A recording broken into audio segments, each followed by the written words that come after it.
J'ai choisi de vous parler aujourd'hui pour répondre à une belle question sur la compréhension de lecture. On va voir ici comme quoi que la routine, elle amène une évolution vers une meilleure compréhension de lecture. Tout d'abord, chez moi, je lis beaucoup avec les enfants dès le très jeune âge, puis ensemble, on va établir une routine. Ce ne seront pas tous les livres que nous allons lire ensemble qui vont être sélectionnés dans le but de faire cette démarche. Euh, on va y aller avec des termes évolutifs. Les termes n'ont peu d'importance, simplement qu'ils vont aider l'enfant à dire que lorsqu'on s'assoit pour lire ce genre de livre, eh bien, ce sera cette façon-là qu'on va procéder. Les thèmes que je peux vous donner, en très jeune âge, c'est une histoire, une lettre de l'alphabet. Puis après, on va évoluer selon l'intérêt avec les enfants du monde, les animaux du monde. Chaque histoire, nous la lisons 3 fois. La première fois, c'est toujours moi qui lis l'histoire. Je leur lis l'histoire, puis je leur dis à tout moment, tu peux m'arrêter pour me poser des questions, pour savoir un mot que tu comprends pas, pour t'étais dans la lune, tu as besoin qu'on revoie une partie de l'histoire, il n'y a pas de problème. Puis, tu peux me poser des questions pour voir si tu as bien compris, ça me dérange pas.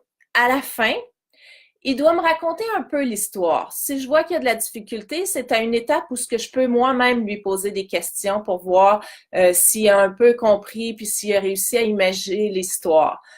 Si je vois que son compréhension est pas très très bonne, je peux moi-même l'imager dans mes mots, redire l'histoire dans mes mots. Comme ça va lui permettre de visualiser à sa façon. La deuxième fois, qui est pas du tout la même journée, qui va être une autre journée, le but d'oublier un peu l'histoire, mais cette fois-là, je vais encore lui lire l'histoire.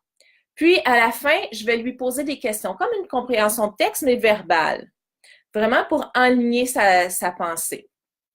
À cette fois, à la fin, à la troisième fois, s'il est capable, je vais lui demander de lire l'histoire. S'il n'est pas capable, je vais la lire encore, mais à la fin de la troisième fois, je vais lui demander de me raconter la poursuite de l'histoire.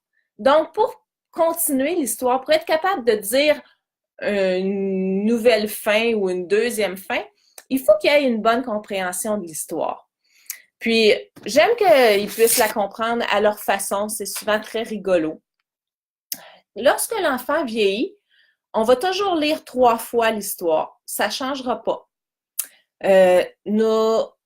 On va trouver les informations pertinentes qui vont valoir la peine d'être retenues. Donc, dans les enfants du monde, les animaux du monde, on va vraiment prendre le temps de dire, bon, ben c'est quoi les informations qu'on voudrait retenir qui sont peut-être plus importantes pour nous. La deuxième fois, il doit le faire seul. La première fois, je l'ai accompagné. La deuxième fois, il va le faire tout seul. Puis, lorsqu'il va le faire, je veux qu'il le fasse à haute voix en ma compagnie, mais je veux qu'il le fasse aussi dans le but que je vais vérifier son discours. Je vais vérifier si qu'est-ce qu'il dit, il a bien compris.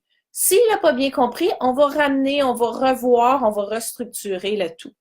Et la troisième fois, souvent, l'enfant doit lire l'histoire seul, faire un court résumé qu'il présentera au reste de la famille.